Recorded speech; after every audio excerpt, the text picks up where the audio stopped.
Welcome to Be the Giraffe.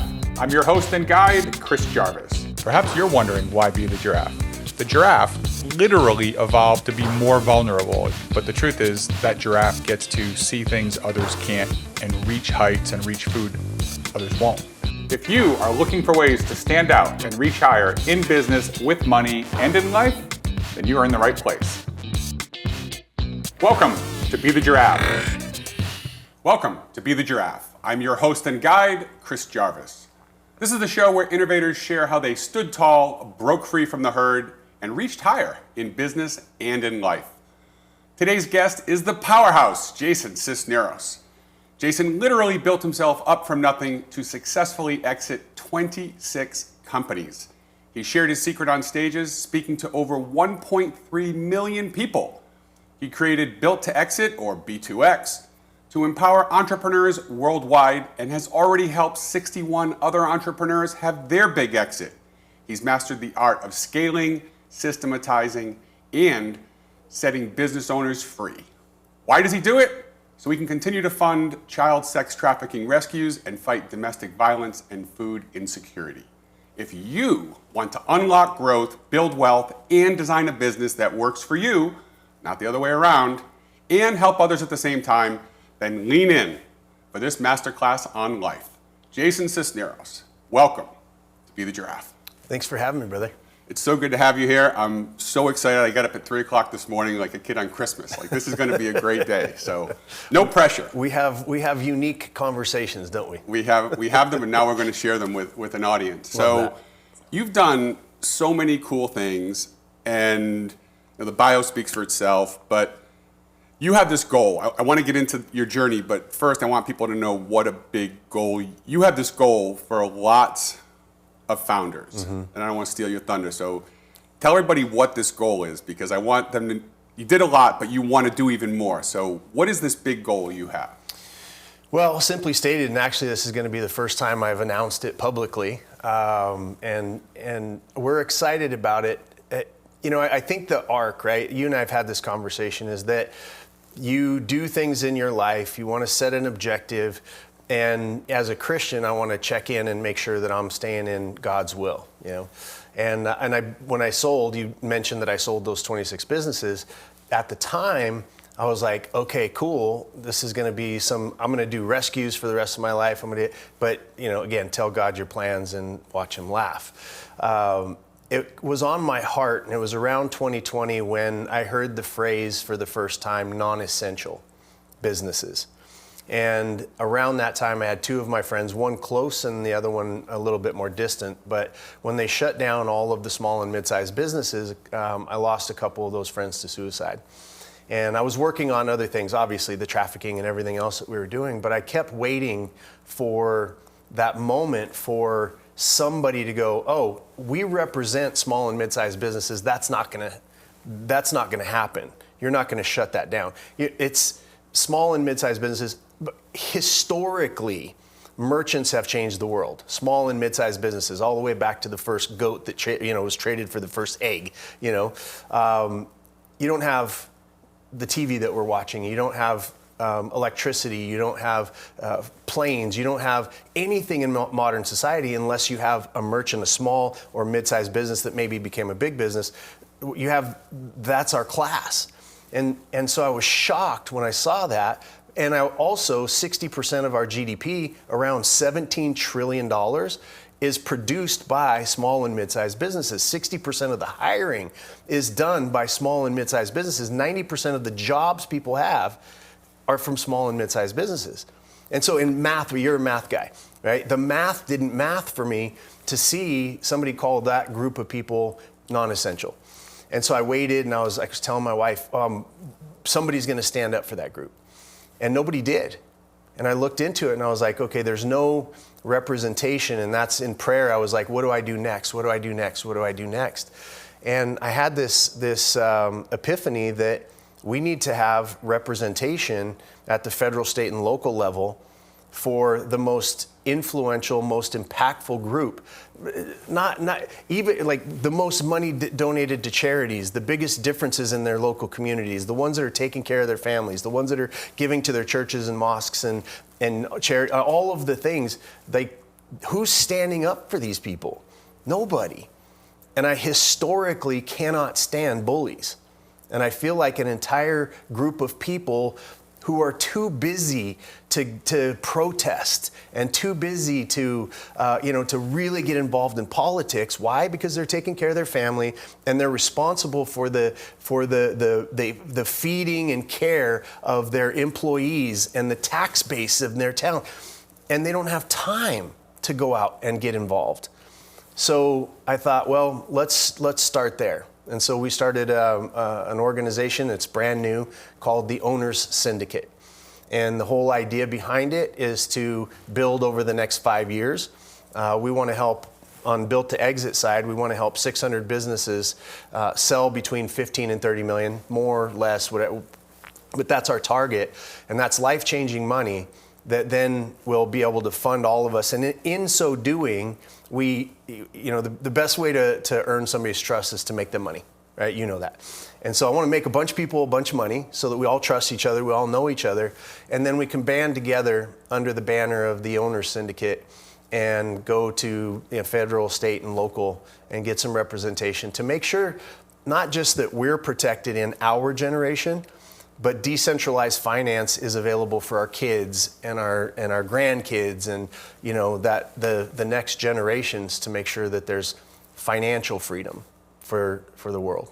It's so interesting to me because as entrepreneurs, I can remember Luke Quaker at business school at UCLA was doing a whole presentation telling people not to do their own thing. Go work for somebody else, learn to shave on someone else's face, learn on someone else's dime. Which for 90% of the people is good advice.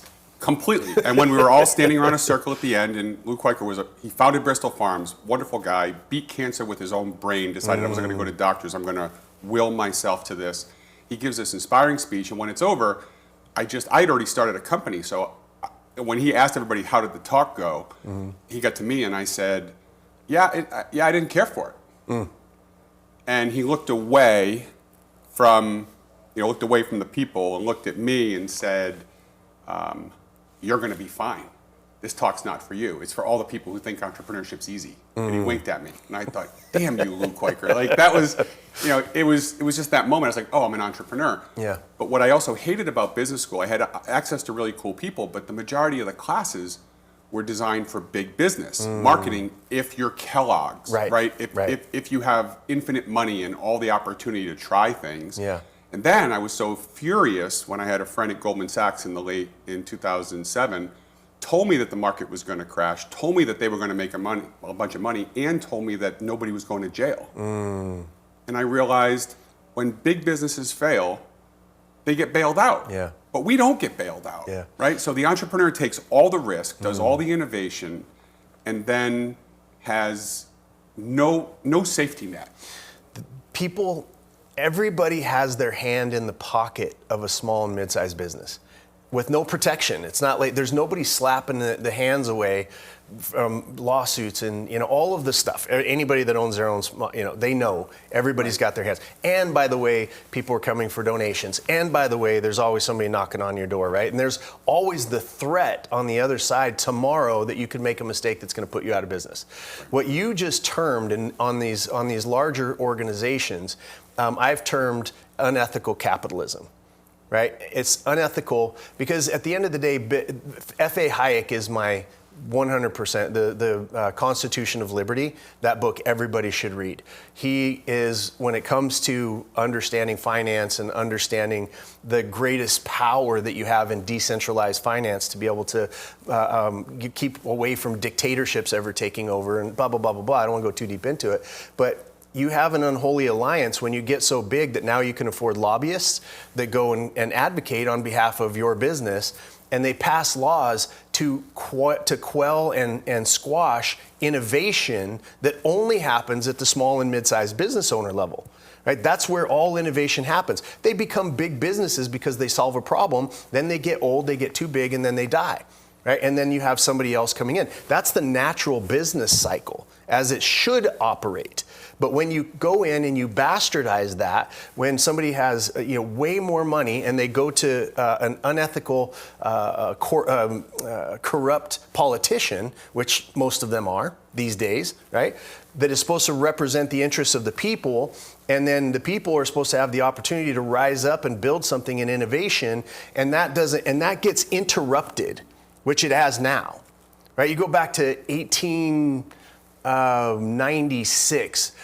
This country did something unbelievable.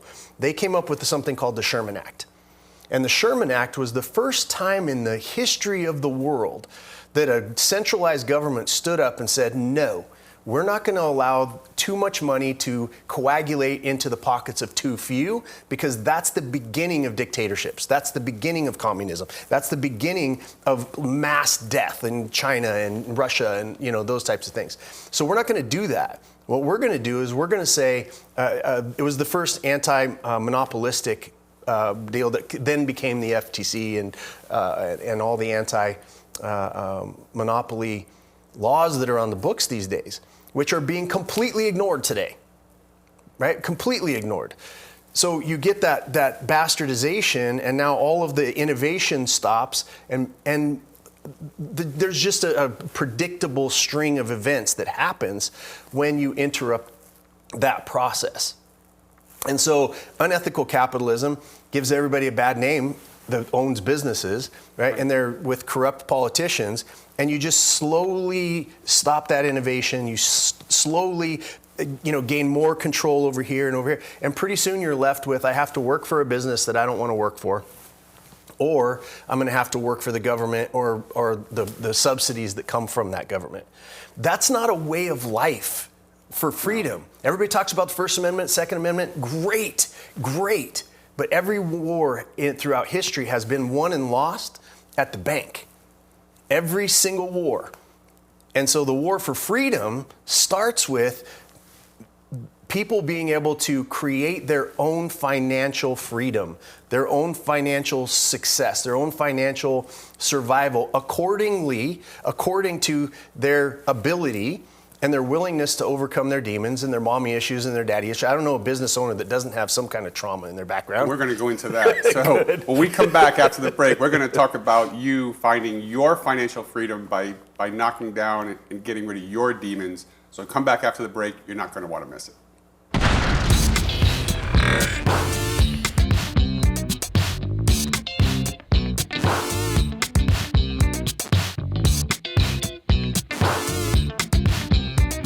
Hope is not a strategy. If you're ready to engineer your wealth differently, apply to have a complimentary financial diagnostic done on your business.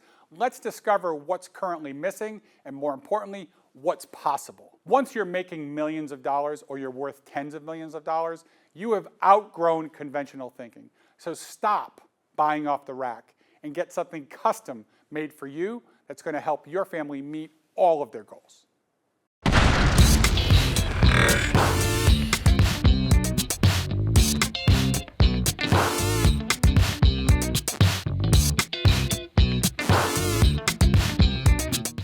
Welcome back to the second Boston Tea Party with Jason Cisneros and your host, Chris Jarvis.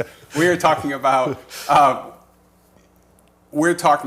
in the first segment the way that the book is stacked, or the deck is stacked against the entrepreneur. Yeah. And we've talked about this and the idea that we both have this interest in helping the little guy, yeah, and helping somebody who's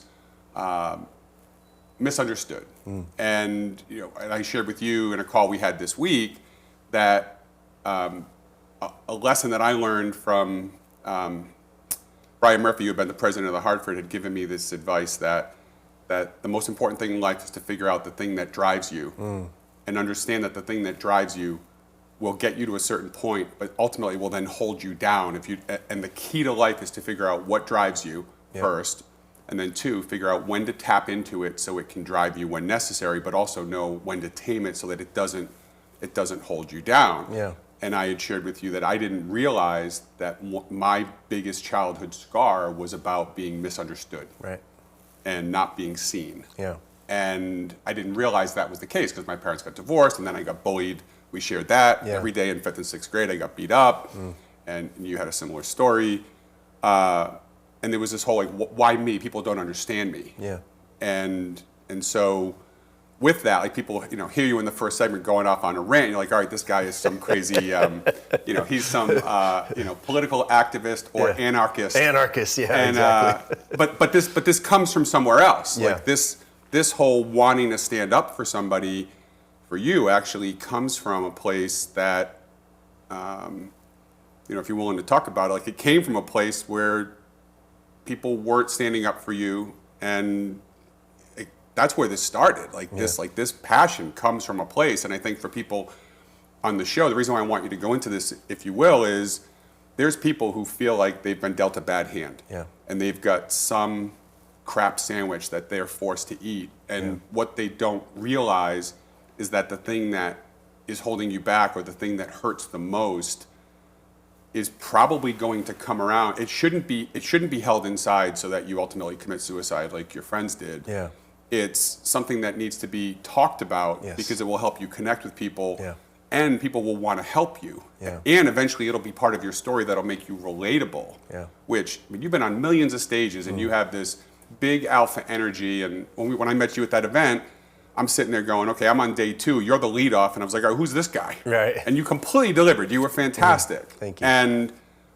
But this, for people out there, again, they're so ashamed now of telling their story, especially if it isn't all glitz and glamour. So for people who maybe feel like they're not living up to the Instagram life, and they don't have the watch and the jet and the vacation and all the BS that's pushed out, that thing that they're going through is actually going to be the thing that's going to create the deepest connection and is going to drive them to have the greatest impact. Like that's my hypothesis. And so, with that context, like, how did this advocacy thing start for you? Because you weren't, like, just please, if you're willing to share, like that, how this started with you, that you were not understood, and why is advocacy so important to you? Yeah. You're not trying to Barbara Walters me, are you? I'm not crying. I'm not crying. I won't do it. I might. What you just said, I want to be thoughtful on the answer, because it's so incredibly important that the people that watch this get this point, which is you're not broken. Everybody has a story, right? Mark Andreessen just recently said a sentence that I was like, oh, yep. If you're an entrepreneur, you can't be anything else, right? If you're an entrepreneur, you can't not be an entrepreneur. And that's my family. Like, those are the people that I've been with for my entire life. It's the thing that allowed me to live the life that I live now. But you have, a lot of people are walking around with that shame that stunts their growth. It stunts what I believe God's plan was for them in the beginning until they get over it.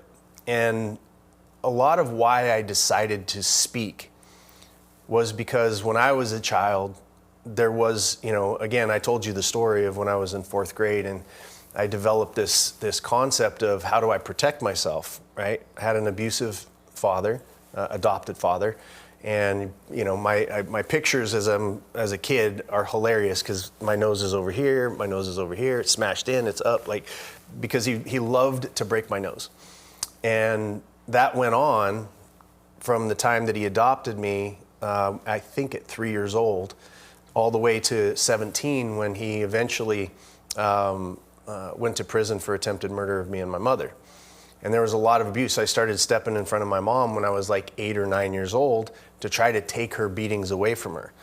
And, and when he went to prison, this is my story, but you're doing the show for other people. Like, I'm here because everybody has a story of something that broke them, or makes them feel broken, or makes them feel less than, or makes them feel less deserving of the life that God brought you here for in the first place. And I was no different. I did what I knew after that. I was delivering drugs since I was 12 years old. I was a great fighter because I'd been fighting in a grown man, my entire childhood. So I became a collector. And if it wasn't for people like you and people like, and things like this show that just, I call them my angels, that were dropped into my life at certain points, I know, like the majority of my friends and my family, I would have been in prison or dead at this point. And so the decisions came along, and it happened because of the birth of my first child. And it was interesting because I was telling my friends at the time, I go, I think I'm done with this lifestyle. I don't know what I'm going to do next, which is what everybody thinks. Like, okay, Jason, I'll get to the end of this and I'll go, okay, cool. I don't want that anymore. But what's next? How old were you? I was 19. And my son had just been born. And I was telling my friends this, and they said, well, that's cool. They didn't really care. They're like, whatever. And so that they go, we have a deal going out in the parking lot. And I went out into the parking lot, and I was watching everything. And I go, oh, these guys are going to rob us. And this guy came after my friend with a knife. I saw the glint. I pushed him out of the way, and I showed you the scar on my chest where I got stabbed in the chest. And it was in that moment where that knife was penetrating into my chest that I had one thought. And it came from when I would get locked in my room and my face was so beat up that I couldn't go out in public. My grandmother always made sure I had a Bible. I wasn't religious. I got saved and baptized about 4 years ago now. So really, it wasn't about religion. It was about the stories that were in the Bible. And the stories that were in there were incredible and filled with hope. But when that knife went in, there was a Bible verse that jumped out at me, which was, the sins of the father are born unto the children. And so I thought to myself, if I survive this, my son is not going to grow up to be exposed to this lifestyle. I had no idea what I was going to do. And again, there's a long story from what happened, but I got a $5.50 an hour job peeling logs, and graduated from that to like $8.20 digging a sump 3 levels down at my father-in-law at the time's mine that he worked at. And which was a lot less money than you made when you were collecting money for drug dealers. Oh, and no status. Like, I'm in the bottom. Like, you think about where I was, feared, respected, right? Back then. And now I'm shoveling shit. I'm shoveling garbage and trash and excrement 3 floors down in total darkness all day. Going, what am I doing with my life? And so while I was down there, I was like, there's got to be something different. And that led to the next question, which was, what can I do? Right? And then I was able to pick up a job as a helper for a carpet guy. And then I bought my first business, which was a carpet company. And I bought another business, which was real estate, and another one that was a gym. And then I crashed all 3 of those because I didn't know what I was doing. I had a lot of guts. I had a lot of energy. I crashed all those. And, and I fell into a deep depression because I didn't know what I was going to do with my life. I was married. I had children. I was like, I can't do anything. Went through a divorce and fell into a really, really deep depression. I ended up at a homeless shelter. How old were you at this point? This was late 20s. Yeah, late 20s. And because I'd built businesses, I made more money than I ever had in my life. I got that. I was trying to buy the world's love at the time. I was like, if I make enough money, people will respect me, people will love me. And what happened when I lost all of that was everybody that was coming to my boxing parties and everybody that was hanging out with me for the money disappeared. And so when I decided that I was going to build back, I said, I'm going to only surround myself with people who are ride or die. It's not about the love. I don't need their love anymore. Because as I was coming back, I went to that homeless shelter that day, and Pastor Ricky, I'll never forget him. He handed me a Bible, which I immediately threw back at him because I was pissed at God at the time, right? and he handed me Tony Robbins' book, Awaken the Giant Within. I read that thing cover to cover, and I got one thought. It's in your moments of decision where your destiny is shaped. And it took away all excuses, all blame, and it was like, I am where I am because of the decisions and the thought processes and the behaviors of Jason Cisneros, nobody else. So that's such an important point, that like the taking responsibility, that when you stop the blame game and you start doing like what that is. So for all of you who are in a place that you don't want to be, you want to come back after the break to see how you go from blaming other people to turning that inside and actually igniting what it is inside you that's meant to make you great. So we'll see you after the break.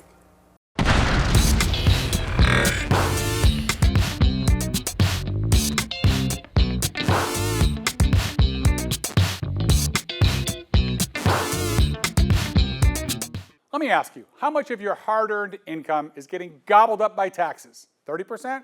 40%? Maybe more than 50? You're out here crushing it only to hand over a big fat check to Uncle Sam every year. And here's the kicker, you're probably overpaying, big time. But it's not your fault. You've got smart accountants, savvy financial advisors, maybe an attorney or a wealth strategist. They're doing all the usual stuff, right? Home office deductions, Augusta rule, opportunity zones, solar credits, blah, blah, blah. But here's the problem. They're playing defense, not offense. They're focused on the easy wins, the surface level stuff. Meanwhile, you're leaking cash through holes they didn't even know exist. That's where I come in. And I'm not talking about some overhyped, complicated tax schemes you've heard about. This doesn't require you moving to Puerto Rico or someplace else. I'm not pitching infinite banking or some investment in solar credits that might tie up your money for a decade. Now, I'm using simple, powerful structural strategies that legally slash your tax bill by 30% or more every year. How? By helping you set up a smart company, an infrastructure that immediately and drastically helps you reduce what you owe through a proven system. No hassle, no chaos, no firing your accountant, no firing your attorneys, no restructuring your life. These are the strategies the top 0.1% already know, the ones they use to keep more of their money, to build more wealth, and to pay for whatever they want. A business for their kids, college for their kids, a new acquisition, pay down debt, real estate, all of it. The money you're unnecessarily losing to taxes right now, it could be that down payment on real estate, on a business, on anything that will help you build your family's financial legacy. It could be the gas that supercharges your existing business and gets you over the hump to that next level. And if you're thinking, this sounds way too good to be true, let me make it even better. I'm willing to bet on myself with what I call the crazy guarantee. If I can't reduce your taxes by at least 20%, I'll pay you $20,000.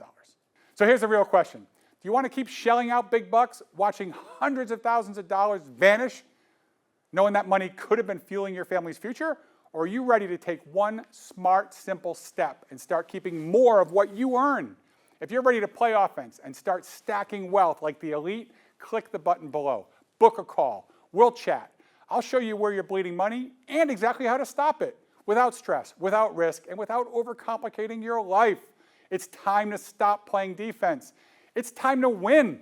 You can keep doing what you've been doing and keep losing big to taxes, or you can do something smarter and finally start building wealth like the 0.1%. It's something we call the billionaire blueprint. The secrets they know are now within your reach. Click the button, let's talk. This only takes 2 hours of your time. Save big or walk away with 20 grand. Either way, you win.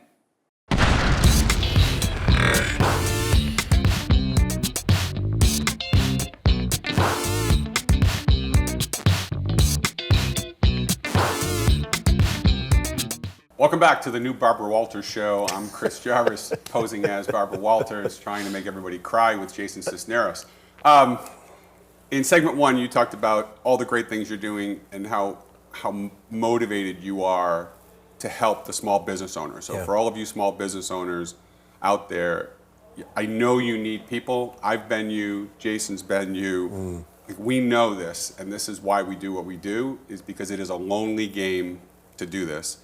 And in the second segment, you talked about really challenging life you had, and that everything from abuse to feelings of not being good enough, and did you deserve any of that, and made a lot of mistakes, and a bunch of stuff happened. But then you had this moment. Which everybody's looking for their moment, and your moment came from Tony Robbins and Awakening the Giant Within, and this epiphany that all the bad things in life, the only common denominator was you. 100%. And I remember that moment for me too, and it's I'm going to take 100% responsibility, so it's not 50-50, well, it's your 50. It's like, Right. this is on me, what can I do? Yep. And if you just ask yourself, how can I fix this? Like, that was a pivotal moment. So Yes. tell people about that experience, because there's a lot of people who have a life that they'd like to change. Yeah. How does that process go? And then as you start to change, also talk about the challenges you have, because like, people don't love to see the people around them change. Right. So like, to prepare people for you can have more, but realize it's a little bit of work. Yeah. There's a phrase that I started, that dawned on me at one point, and it was this phrase: nobody cares, right? And it was so freeing for me, because I was having a conversation with Tony Robbins one day, and I was complaining about something, and I was like, why can't blah, blah, blah? And he goes, stop. Who loves you the most on the face of the planet? And at the time, now it's my wife, but back then I go, without even pausing, my mom. My mom loves me more than anything else on the face of the planet. And he said, what do you think she's thinking about right now? And then sat back with one of his, I was like, how am I supposed to know? And then it dawned on me, oh, she's not thinking about me.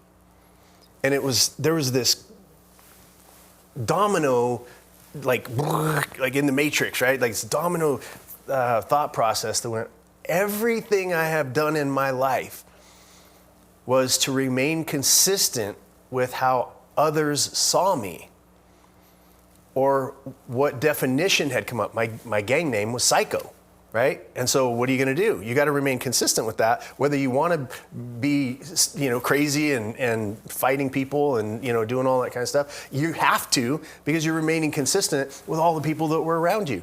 Right. Oh, Jason, you went soft.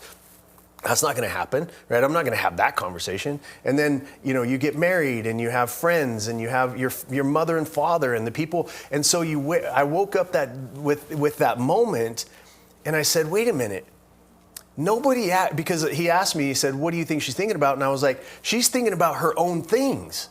She has a life. She has things that she cares about. She has things that she's worried about. She's worried about her stuff. Nobody's thinking about me. And so I'm like, oh, I have a blank slate. So the person who loves you most isn't thinking about you all the time. Right. So certainly people who love you less. Even less. Even less, right. Correct. Until you get to the people that you said, which is super important that people get that point that you brought up, which is those people, when you start to change, now they're going to bring up everything. This is what I think stunts a lot of people's growth, is they bring up everything in your past. You with me, I finally just did a book, and I put every mistake I'd ever made. I did a couple of, I've done a bunch of shows, and I told them I've gotten divorced, I was in jail, all of those. I went through and I just went, here. So now I don't have anything to hide. Which is liberating, right? Like when you tell people, then they can't use it against you. So liberating. And that was Be the Giraffe. When I wrote the book, someone said, even good friends of mine said, I thought I knew you. Yeah. And I said, well, you did. Right. You do. You know who I am as a man. Yeah. Well, I didn't know this story. Yeah. Well, now you do. Right. Yeah, and people know you from the past. You're not the same person. Nobody that's watching this is the same person that they were when the mistake they made or the travesty that happened to them. Right? We're something new. And the only reason we get past that is because God thought you were strong enough to handle it and was teaching you empathy for people that are going through that, so that when you do get strong, you are meant to protect them. Right? That is your calling, is to take all of that pain and all of that, and he gave it to you because he knew you were strong and you were going to get through it, and that you were going to have a heart for service. And either get bitter, or there's a fortune cookie thing, right? You either get bitter or you get better. And so for those of us that understand that, we go, okay, nobody cares. Now, it's not that my mom doesn't love me, and it's not that other people don't love me, but I will not live my life according to what other people think is possible. I will not remain consistent with the version of me yesterday that I fought. Go to bed at night and I say, I'm dying to myself of today, and I'm going to awaken anew. Right? And so whatever that was, I believe that we're drawn. I don't think God would have given me the vision to build out what we've built out if it wasn't for the idea that I'm ready for it. I'm getting prepared for it. All of those years in business, the bankruptcies, the homelessness, the divorce, all of that stuff built up in me, an unbelievable swell of information to give to other business owners so that they protect their income stream, so that they can protect their family and the families that work for them, and the desires of their heart to serve through charities and the end of life stuff that they want to do, the basket, things that they want to do. And so that idea is that nobody cares. Now you can live your life according to between you and God, that vision of what and who you're supposed to become. It becomes more clear, and you're able to go through that. So help me reconcile something that I think will be helpful for the audience. Yeah. That you obviously care about people. Yeah. So and as humans, we're social beings. Yes. Right. We're the only animal that if you don't get nurtured as a child, you will die. Right. It's not like a crocodile where it's born and it just goes about its business. Yeah. So we're social animals. We need to be held. We need to be touched. We need to connect with other people. And you certainly love people. Yes. But you made the point that I have to get past the whole I'm going to live for other people. Yeah. So, and realizing that if you want to change, one of those challenges is you don't become antisocial. Yeah. You have to surround yourself with different people. Yeah. Right? So how'd that process go? Because you want to be with people. Yeah. You're changing. You're not there yet. How's that process? How important is that to get in a certain group? And like, who did you associate with, and who'd you learn that from? Because I think that's the hardest part of the transition is people want more out of life, but they don't. The line I like to use is everybody wants to be an outlier. They want to be an outlier. They want to have more money or more success than everybody Sure. else. But the catch is they don't want to be an outcast. Right. So they want to be an outlier without being an outcast. Yeah. So you don't want to be thrown away socially. But the truth is, to be successful, you have to think differently. Yes. And you have to you can't be one of the guys and just have 10 times more money than the rest of the guys. That's true. Yeah. So how do you handle that? It's a great question that I don't think I've been asked before. And I believe that, antisocial is a funny word, because I think most entrepreneurs actually are antisocial, right? We have to put ourselves out there, and it's exhausting because really all we want is peace and quiet. Right? That's what we're hoping that we're going to build. Oh, I've got choice, I've got this, I've got that. And so you have to be pro-social, and there's this principles. I go back to principles. Running an ethical capitalist business is biblical in nature. Right? It's biblical in nature because you have to fall in love with somebody else's outcome prior to your own. If I'm going to offer you a service like Built to Exit, we help people build their businesses and sell for the most money that they're possible. It's one of the only sell-side advocate companies that exists for business owners. And so I have to fall in love with my business owner's outcome and serve them prior to me receiving the reward. And most people start with, okay, I'm going to start a business. How many people can I go out and sell my $10,000 package to real quick, because I got to make sure that I've got to make my house payment and I do all that. The shift goes to, I have to be of massive service. I have to be crystal clear on that thing that I'm falling in love with, and whether that's HVAC or plumbing or painting or roofing or whatever it is, there's an outcome that somebody needs from you, and they don't really care. The only thing that they care is that they get that outcome, right? They don't care about your story. They don't care about a lot of stuff. So you serve selflessly for long enough, and then the reward comes. That's what I love about ethical capitalism. You have to overcome. You can't be racist. You can't be sexist. You can't be judgmental of other people's religion. You can't be any of those things, at least not publicly, because then people won't do business with you. Right? So you have to behave, and that shifts incrementally your behavior and disciplines you to be a servant. The people that are the best business owners are the greatest servants.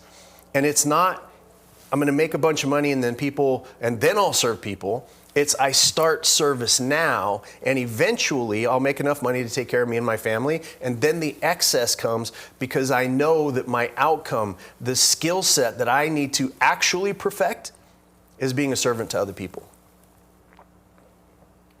So it's so powerful, and I know for me the entrepreneurial journey has been a very lonely one.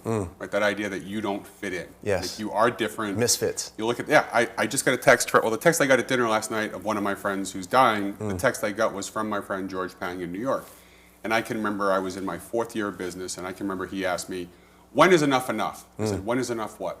He said, no, when do you call it? When do I call what? Well, when is that it? When is what it? George, what the hell are you talking about? Yeah. And he said, when will you quit doing this startup thing and go get a job? Yeah.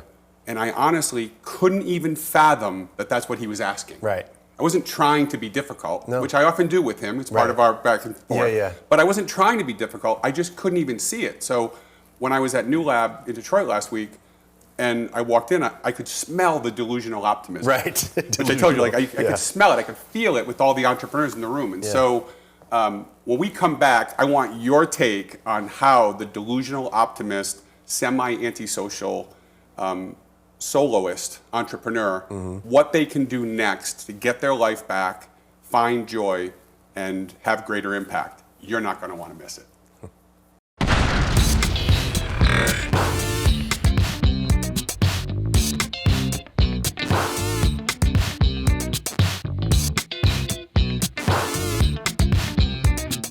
Ever feel like you're meant for something bigger in life?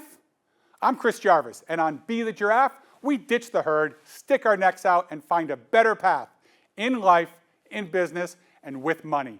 It's time to disrupt the ordinary and build an extraordinary life. Laugh, learn, leap. Join me Friday, 7 p.m. on Now Media TV.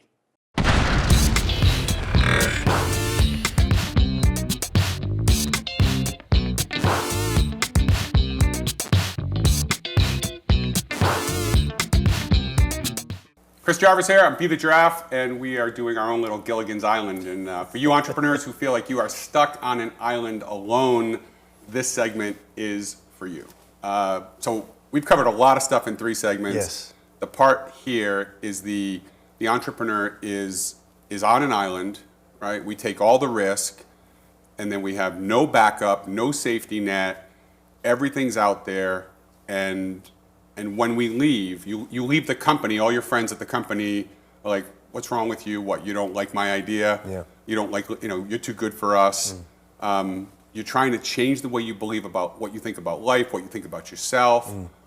Talk about the getting in the room with the right people. Like, what was that like for you, and what can people do now so that they get the right feedback? Yeah. Because, like you talked about your mother, my mother passed earlier this year, and I would every time I would fly, I would call my mother before I would leave somewhere, and the last 2 words she would say to me before we'd hang up was, "Be careful." Yeah. And it wasn't because she didn't trust that I knew how to navigate an airport. I have 2 million miles. Like, Right. I've been doing this a long time. Yeah.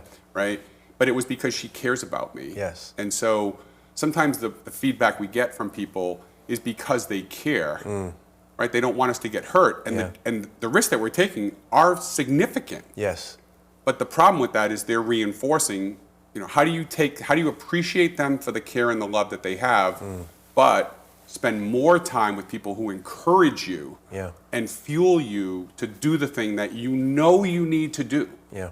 Like, how do people do that? Because I think that's, when you care about people, like, I found that to be the hardest challenge. Yeah. Is reconciling that. So the phrase sticks out to me because the team that I rescue underage children from the sex trade with now is an organization called CERT Ministries. And Pastor Rudy Gonzalez, one of my best friends on the planet, been doing this for 25 years. And he taught me, because when we would go out on missions, naturally everybody around says what? Be careful. Right? And his immediate retort one day was, don't tell me to be careful.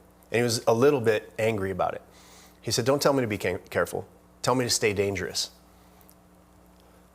And I get goosebumps even now when I hear about it, because it changed my entire perspective. Being careful, and in the Bible it says, be careful for nothing. Be always that warrior, that fearless warrior, because you know where you're going, right? That type of thing. And it changed my perspective to say, oh, being dangerous means that I will be dangerous to those things that harmed me as a child and made me feel vulnerable and made me feel unsafe and made me feel unprotected. I need to be dangerous against those forces if I'm going to be the man that my children need me to be, the man that my wife needs me to be, the man that my businesses need me to be, and the man that my country needs me to be, is to stay dangerous. It's stay dangerous against those forces that would want to weaken you, including anything that you've done wrong, any rumors about you, any mistakes that you made, right? Staying dangerous means I'm going to write a book about everything that I have that I've done in my life. And by the way, I'm going to talk about it on TV and podcasts, and I'm going to talk about it because it loses its power over you. Everybody has made mistakes, and the ones that haven't made mistakes are lying, and you're being judged for who you actually are. I love this about your show, because one of the things you said to me before you come here is, what I want to do is let people get to know you. And I want people to get to know me and either have my presence repel them, which would keep them out of my life and keep them out of my frustrations and all that stuff, or to attract the ones that are ready to make that shift and become a part of a team and get off of that island. The three things based on your question are: number one, you're not broken. Number two, you're not alone. And that number three thing that we talked about last time is nobody cares, right? So how you shift and change into that is by becoming and finding your tribe, finding people. This is why it's one of the benefits. I speak, as you said, I speak all over the world. I speak all the time. And for me, it puts me into that energy that you felt in Detroit. You and I met, you were speaking on the same stage as me. And so the idea is, if I'm not alone, then where are my people? Because they're all going through stuff, right? Everybody that's an entrepreneur shares that one thing, and that's big. That's a big thing to share.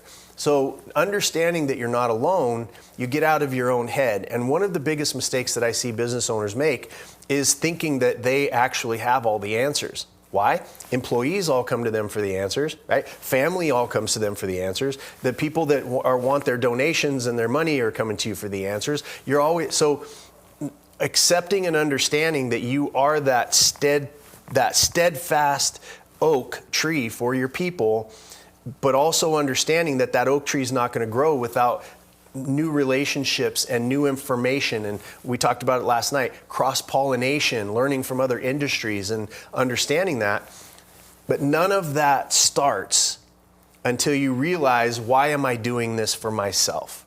When you realize that business, I'll say it like this, and just to shorten it, is that every business owner is looking for one word, whether they articulate it this way or not. And I'm not talking about the mamby-pamby weak word that most people think of when I say the word freedom, right? I'm talking about I need that for my family. I need to make sure that if something happens to me, that the house is taken care of. Something happens to me, they've got cars. Something happens to me, that they can feed themselves. Something happens to me, that my wife, if she marries, is going to marry for love and not because she's desperate to be able to take care of the family.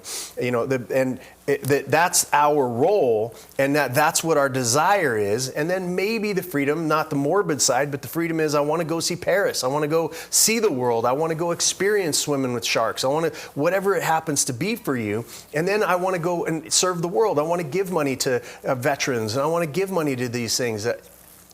That freedom has a number. Pastor Rudy told me a long time ago, he said this phrase: a slave cannot free another slave. Wrecked me when I heard that, because I had to ask myself, what am I slave to? What addictions do I have? What mindset do I have? What are the things that I'm still carrying around with me that are hindering? Because the only thing between a business owner that's watching this and their freedom is their own self-inflicted prisons. And so you understand, here's my number, and my freedom number, that freedom, it comes with a number, a very specific number that is incredibly unique to you. I have one that's different. You have one that's different. You have one that's different. Everybody that's watching this, you all have a number that's different. But if you don't know your number, you're not even in the arena, because that's the outcome for your activities. What am I doing? Freedom account. What am I doing? Freedom account. What am I doing? Freedom account. You're putting that money away instead of trying to, the Instagram thing you said earlier, which is total BS. I know a lot of those people, they're my friends, they're like, during 2020, hey, can I borrow some money for my Lambo payment? Can I, those kind of stuff, not to disparage, but that's fake. Sure. And it's unrelated. to the person watching this, because that's their life. Your life is, I need to put $2 million away so that it's spinning off 10% interest so that I can blah, blah, blah, blah, blah, blah, blah, whatever it is for you. When you get that number, things fall away and you can go directly to your desired outcome. So this freedom thing is really interesting. My course for Entrepreneur Mindset is actually called Uncaged, and it is about freedom.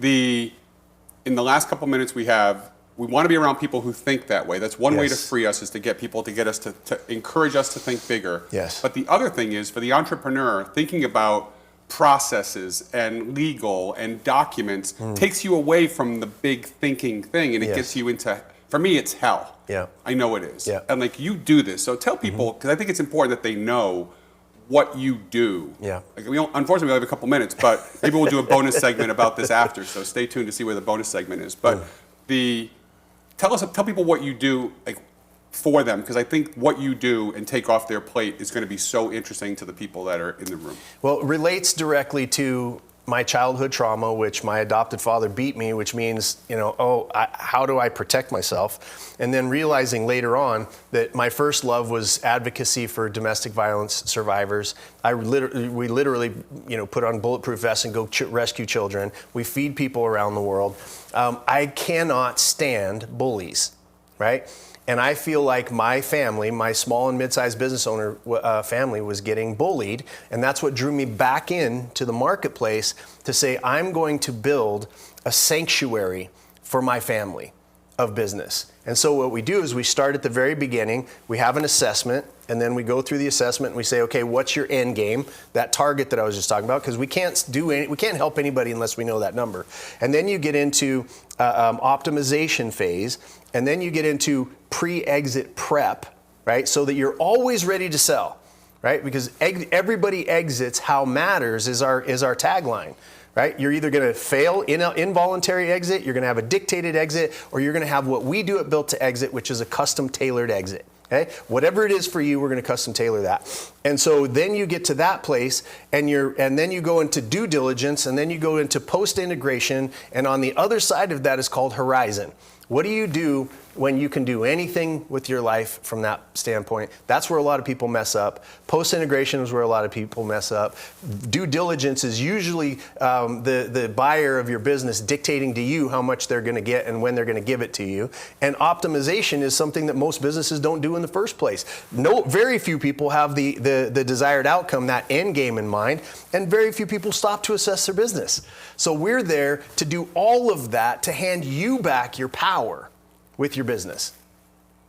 It's so cool, and this is something you have to check out, Jason Cisneros and his Built to Exit, because if you are looking for freedom from the grind, freedom from the weight, freedom from your past, guilt, shame, all of that, he's doing this for you. This is what this show is for. The whole elevate your perspective, see a better path, be the giraffe is really so that you can reach higher, right? We want you to reach higher so you can impact and elevate others. And you have truly elevated me, and I hope everybody else. Jason, you've been a spectacular guest.